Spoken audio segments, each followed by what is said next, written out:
மீன் தொட்டில மீன்கள் இருக்கும். அந்த மீனுக்கு நீஞ்ச தெரிய வேண்டிய அவசியமே இல்லை. ஏன்னா தொட்டிக்குள்ள அலையே அடிக்க போறது. பசியே வராது. ஏன்னா சாப்பாடு அப்பப்ப மேல இருந்து போட்டுடுவோம். புயலோ பெரிய சூறாவளியோ ஒன்னும் அடிக்க போறது இல்லை.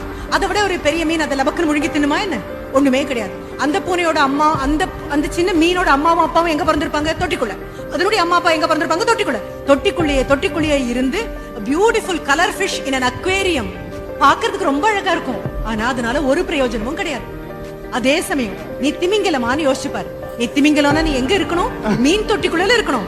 If you are a whale, you belong to the ocean outside. வெளியில இருக்கக்கூடிய பெரும் மகா சமுத்திரத்துக்கு நீ சொந்தம். அப்படி போகும்போது சூறாவளி அடிக்கும், பெரிய புயல் காற்று அடிக்கும், சுனாமி அடிக்கும், எல்லாம் இருக்கும். அதையும் தாண்டி போகக்கூடிய சர்வ வல்லமை உங்ககிட்ட இருக்கு. நீ முடிவு. நான் வெறும் மீன் தொட்டில இருக்கக்கூடிய அழகான மீன் தானா பாக்குறவங்க எல்லாம் பார்த்து ஆஹா நல்லா இருக்கு அவ்வளவுதான். வேற ஒரு கொண்டாட்டமும் கிடையாது.